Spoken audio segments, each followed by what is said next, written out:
The cold hit Westridge Middle School earlier than anyone expected.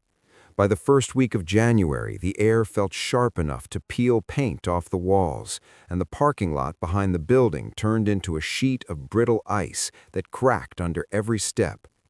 Miss Harper wrapped her coat tighter as she crossed the lot after another long day. Teachers hurried to their cars with heads bent, breath trailing behind them in nervous little clouds. She'd stayed too late again, grading essays, wiping graffiti off desks, trying not to think about how quiet the building felt after dark.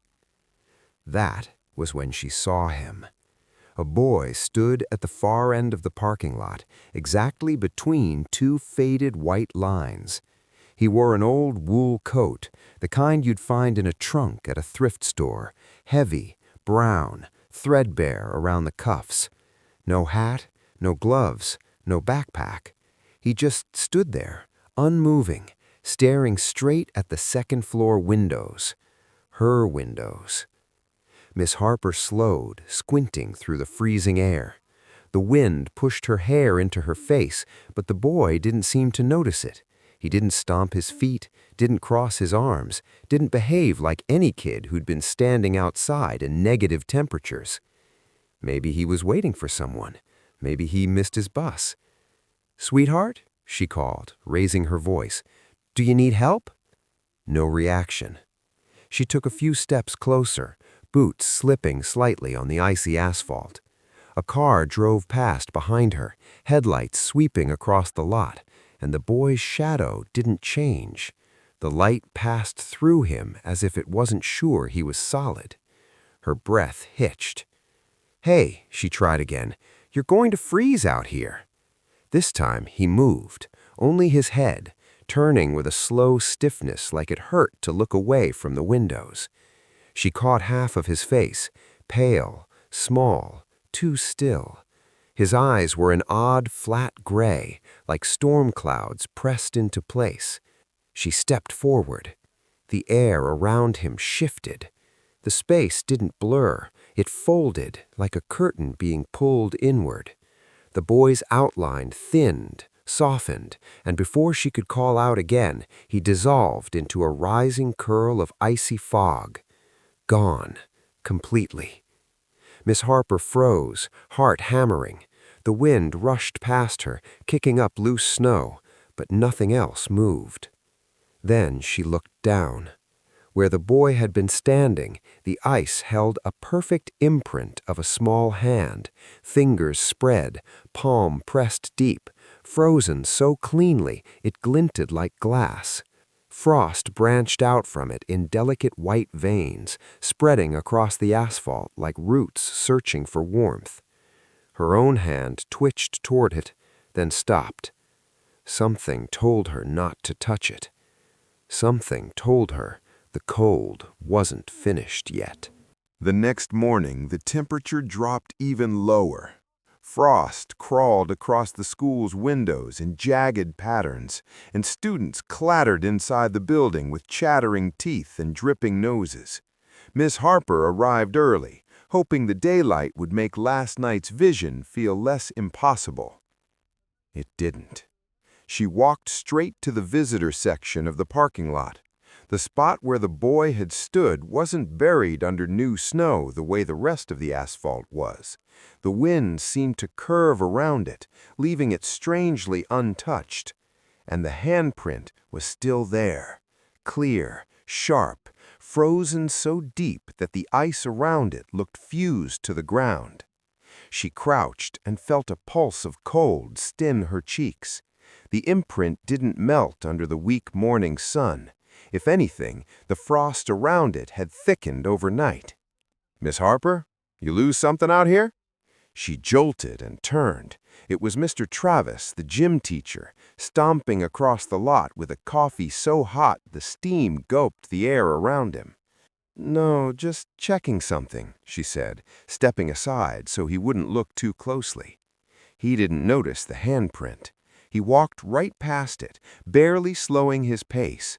The realization made her stomach sink.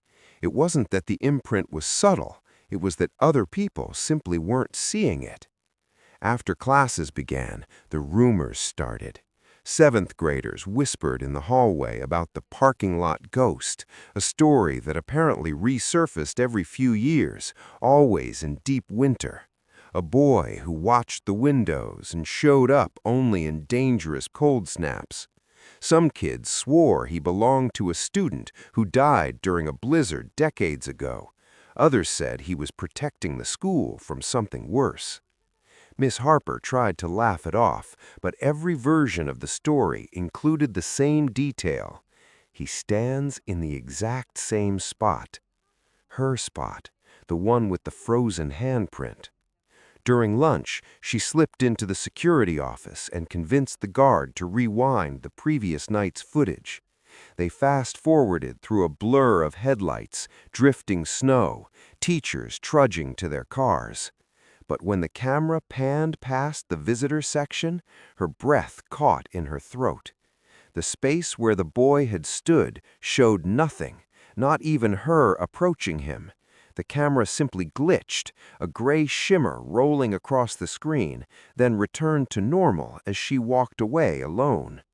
No boy, no movement, just that one strange distortion, like the lens had tried to record something it wasn't supposed to. "Bad pixels," the mutter muttered. "This old system shot." But Miss Harper knew bad pixels didn't leave frost patterns burned into asphalt.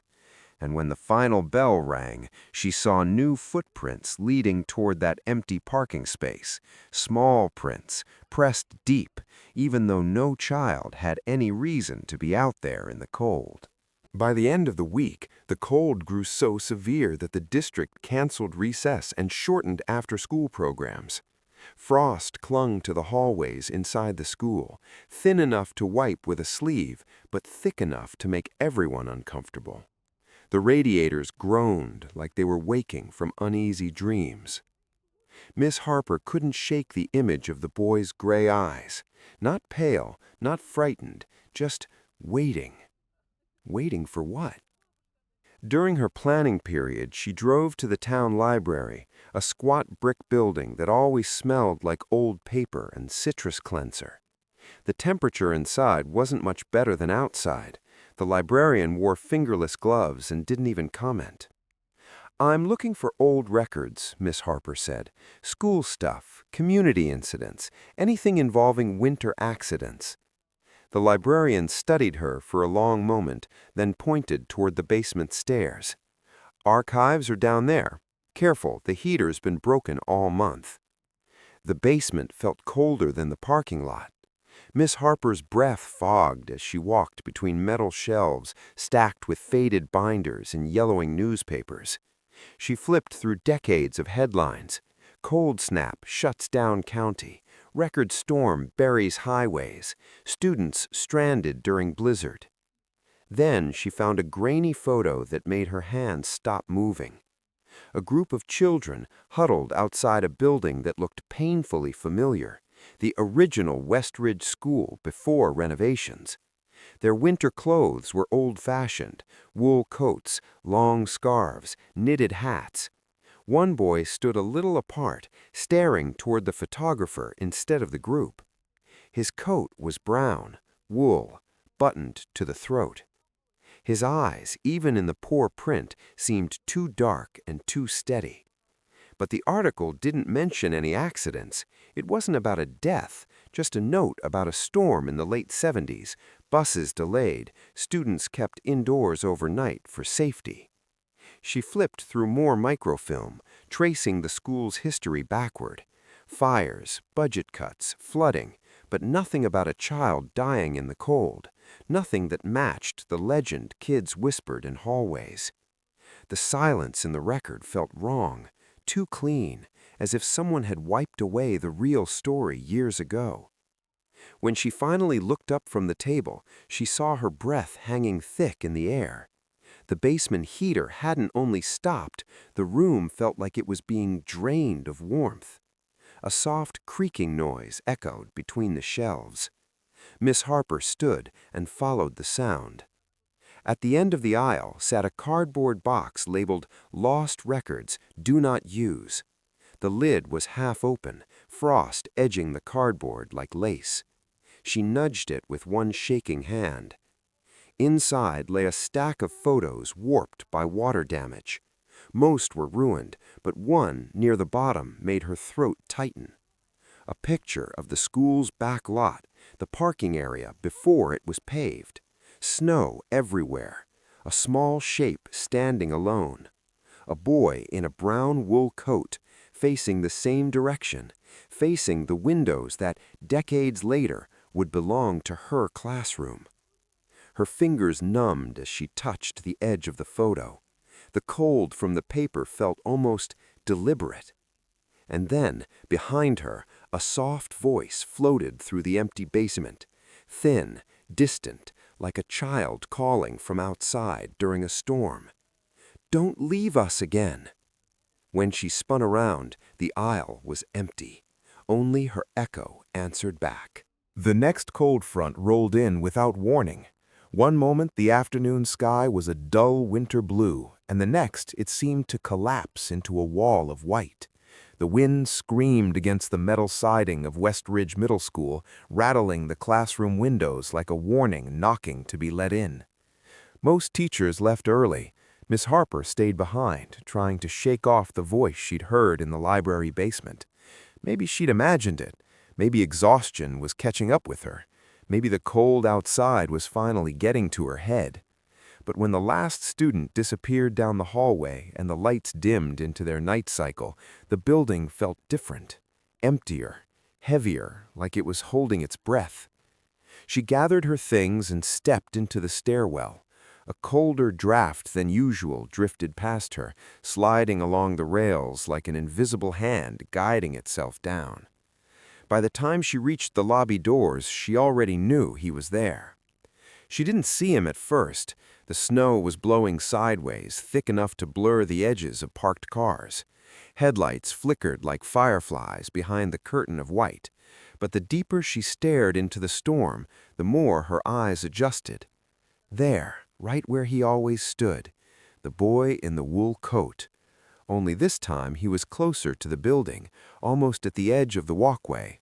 His coat whipped around his legs, the thin fabric snapping like flags in a gale, but his feet remained firmly planted. His face was turned toward her classroom windows again, searching, waiting. Miss Harper stepped outside, and the cold hit her with the force of a slap. Her breath froze mid-exhale, falling in tiny crystals. Still, she moved forward. "Hey," she called, voice trembling in the wind. "Can you hear me?" The boy's head twitched, not lifted, not fully turning, just a strange, jerky motion, like he was hearing something far away. Then his chin rose a fraction, and she saw his lips. They were moving, forming words she couldn't hear. She pushed through the snow until she was close enough to make out the sound. Not a voice exactly, more like breath scraping through ice. "Don't let them leave." Miss Harper stumbled back. Who are you talking about?" But the boy wasn't looking at her anymore, his gray eyes fixed on something behind her, something inside the school. The windows glowed faintly in the storm, and for one impossible heartbeat, she saw figures in them, small shapes, clustered in groups, children, faces turned outward like silhouettes behind frosted glass. Her chest tightened. She blinked, and the windows were empty again. The boy raised his hand, slowly, deliberately. Snowflakes melted before landing on his skin, as if the cold wasn't allowed to touch him. His small palm pressed flat toward her. A sudden burning shot up her right arm. Miss Harper gasped and yanked off her glove. There, in the center of her palm, a white imprint was forming, 5 small fingers, perfect and sharp, as if frost itself had etched it into her skin. She tried to rub it away. It didn't fade. The boy's outline began to flicker. "No," she whispered. "Wait, don't go." But the storm curled inward around him like a fist closing, and just like before, he dissolved into a swirl of icy fog. The wind screamed past, then fell abruptly still. Miss Harper stood alone on the walkway, clutching her burning hand, snow collecting in her hair and lashes. The imprint didn't fade. It only grew colder. And inside the school, through the howl of the storm, she thought she heard the unmistakable sound of children whispering. That night, Miss Harper barely slept. Every time she closed her eyes, she saw snow, not falling, but circling, like it had a mind of its own. And somewhere inside that white blur stood the boy, his gray gaze fixed on her with an urgency she didn't understand. When morning finally came, she woke to the sensation of cold spreading from her marked palm all the way to her elbow. The imprint hadn't faded. The skin around it looked pale and frostbitten, though it didn't hurt anymore. It just felt wrong, like the cold was moving under the skin, searching for somewhere deeper to hide. At school, the hallways buzzed with quiet panic. The heating system was failing in certain wings, specifically the second floor, specifically near her classroom. Teachers layered on coats. Students complained their desks felt like ice blocks. Maintenance workers shook their heads and muttered, "Pipes aren't frozen, nothing's blocked. It's like something's pulling heat right out of the walls." Miss Harper already knew what that something felt like. During a free period, she sat alone in her classroom, rubbing her arm, trying to shake off the shiver that wouldn't leave. Outside the window, the sky darkened, even though it was barely noon. Snow gathered in slow, deliberate spirals. Not chaotic, not random, almost patterned. Her eyelids drooped as exhaustion washed over her. She leaned back in her chair just for a second. And the room changed. Not dramatically, no roaring sound, no flash of light, just a subtle shift, like the air rearranged itself while she blinked. Her classroom looked the same, but not. Different desks, older posters, a chalkboard instead of the whiteboard. The wooden door was painted a color she didn't recognize. She stood abruptly, her breath fogged. Outside the window, she saw children playing in the snow, bundled in coats from another decade, thick wool, knitted scarves, mismatched mittens. A bell rang somewhere, metallic and hollow. It wasn't her school anymore. It wasn't even her time. "Miss Harper?" a voice said behind her. She turned, heart lodged in her throat, and froze. A woman stood in the doorway wearing the exact sweater Miss Harper owned, but older, pilled, stretched out. Her hair was the same color, same length, but the face was different, more tired, more lined, as if time had lived harder on her. And yet the resemblance was unmistakable. The woman looked past her toward the window, not seeing her at all. She called into the hallway, "Keep the kids together. Don't let anyone wander outside. The storm's turning." A memory she did not have punched through Miss Harper like a cold spike. Children trapped outside, adults panicking, a decision that came too late. The scene flickered. The classrooms flashed through colors and decades like a skipping record. She heard distant crying, the crash of something heavy, the muffled howl of wind pushing against doors that would not open. She reached for the desk to steady herself. And suddenly she was back, her real classroom, her real time, everything normal except the cold seeping from the floorboards. The imprint on her hand throbbed. A soft voice, not hers, whispered inside her skull, "Don't repeat it." That was when she realized the truth. She wasn't just seeing echoes of the past. She was being shown a warning from the children who hadn't survived the last winter that looked like this one. By Monday, the cold settled over the school like a living thing. Not just outside, inside. The second-floor hallway near Miss Harper's classroom felt 10 degrees colder than the rest of the building. Students hurried through it with hunched shoulders, breath fogging as if they'd stepped into a walk-in freezer. The administration chalked it up to uneven heating. Miss Harper knew better. She stood in the staff meeting, clutching her marked hand inside her sleeve. The principal droned on about budget cuts and temporary adjustments to heating schedules. Several rooms, including hers, would have the heat reduced during peak energy hours.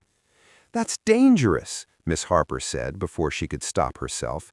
"You can't shut off heat in a cold snap. Kids will be here after hours. Clubs? Tutoring?" A few teachers nodded weakly. Most stared at the table. No one wanted trouble. The principal sighed. "We don't have a choice. It's only for a week." A week. The boy had appeared twice already in half that time. Miss Harper opened her mouth to argue again, but something in the window reflection behind the staff caught her eye. A shape. Small. Still. The boy in the wool coat stood outside in the swirling snow, one hand pressed to the glass, staring straight into the meeting room. His gray eyes locked on her, not pleading, not accusing, just insisting. The air in her lungs went thin. "Harper?" The principal frowned. "You look pale." She blinked. The boy was gone. The snow outside fell in thick silence, undisturbed. But the imprint on her palm burned icy hot, pulsing in time with her heartbeat. After the meeting, she cornered the principal.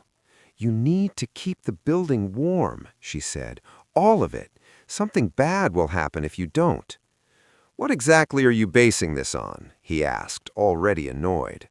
She hesitated. What could she say? Ghost child told me of a disaster that never made the newspaper? "Instinct," she whispered. He shook his head. "We follow the district's orders." As he walked away, the lights above them flickered, just once, but in that brief seizure of brightness, the walls exhaled a cold so deep it rattled her bones. The children's whisper she'd heard before seemed to rise from the floor itself, faint as breath on glass. "Don't let it happen again!" No one else reacted. No one else heard. For the first time, Miss Harper realized she might be the only adult the cold would listen to, and the only one it would punish if she failed. The storm arrived 2 days early. By noon, the sky collapsed into a spinning white wall, and the school intercom crackled with updates every 15 minutes. Buses were delayed, roads were closing, parents were calling non-stop. Teachers tried to stay calm, but everyone felt the shift. The air itself had turned watchful. Miss Harper paced her classroom, unable to keep still. The imprint on her palm flared with cold each time the wind slammed against the windows. Outside, the snow didn't fall naturally. It twisted in tight spirals, as if something inside the storm was trying to take shape. At 2:40 p.m., the principal announced early dismissal, but the buses still hadn't arrived. Students gathered in the hallways, restless and anxious. The building shuddered as the wind roared across the roof. Then the heaters cut out.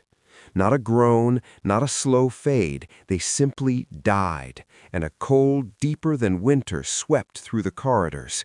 Teachers hugged their coats tighter, trying to keep the kids calm. Miss Harper's breath thickened in front of her. The cold was seeping from the floors again. She hurried to the nearest window. Snow swirled so violently she could barely see the parking lot, but she saw them. 5, maybe 6 silhouettes, all child-sized, standing in the same place where the boy usually appeared. Their outlines flickered like lantern light behind frosted glass. Her heartbeat thudded in her ears. She felt a tug on her sleeve. A student, small, shaking, whispered, "Miss Harper, is something out there?" The figures shifted, turning their faces toward the building. And then, through the storm, a new shape emerged. The boy in the wool coat, stepping forward as if leading them. He raised his hand, the same hand she'd seen burned into the ice, and pressed it against the air. her palm seared with cold. "No," she breathed, "not again, not this time." The intercom buzzed shakily. "Teachers, prepare to release students to parents." Another voice overlapped it, low, warped. A child's whisper pushed through the speaker.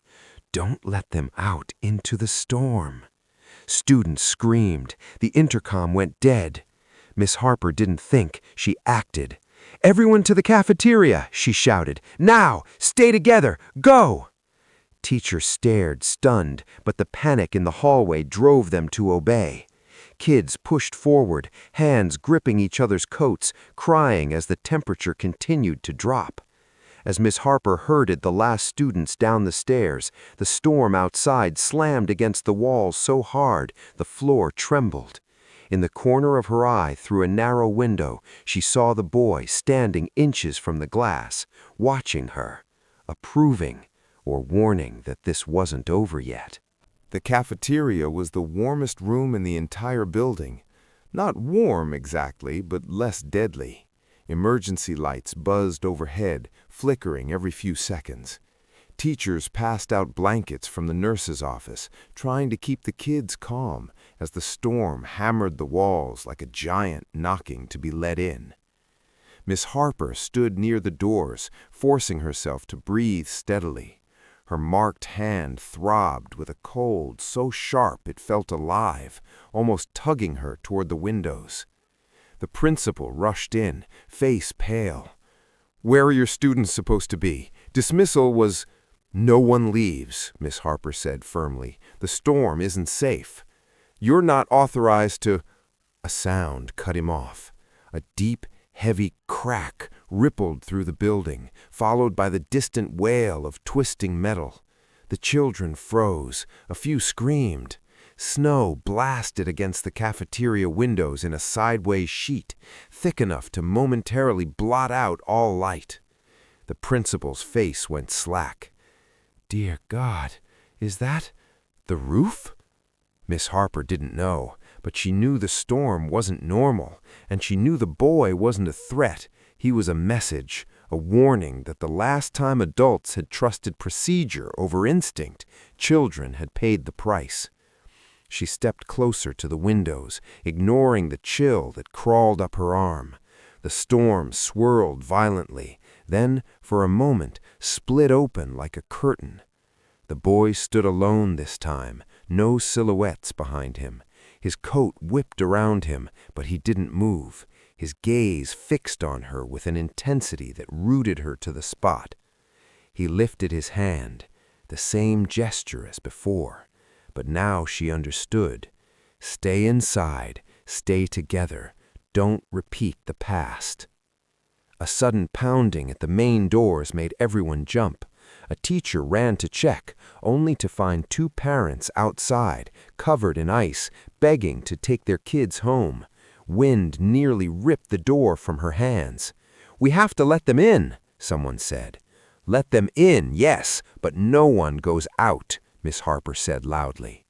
The parents stumbled into the cafeteria, shaking uncontrollably.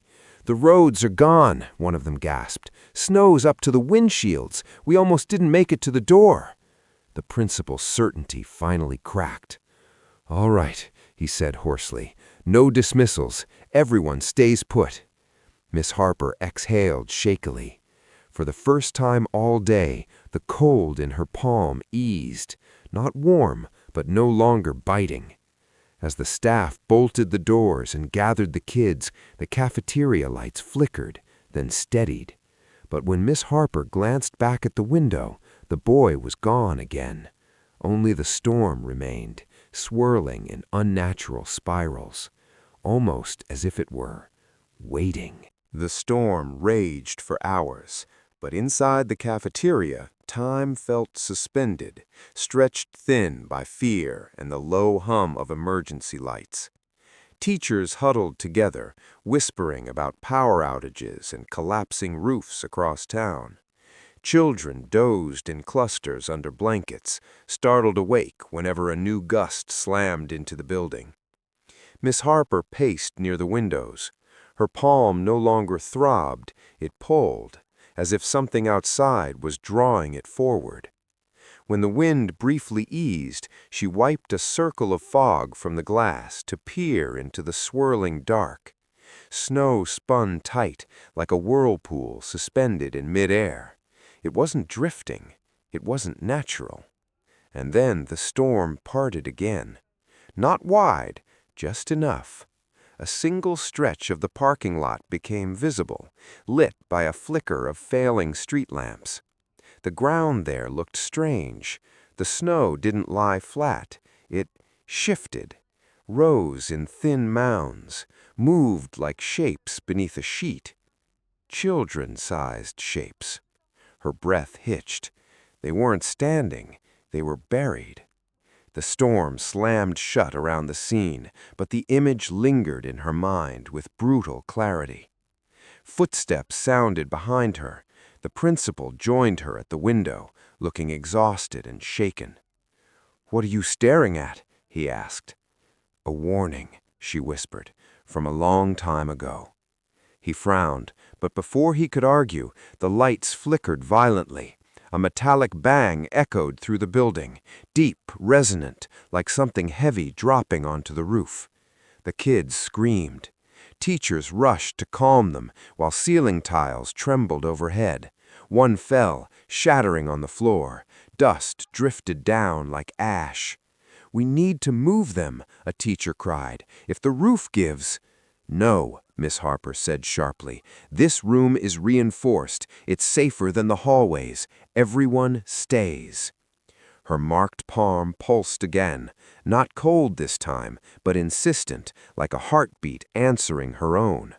Then the intercom crackled with static. A voice cut through, small, thin, layered with wind. "Don't leave them! Not again!"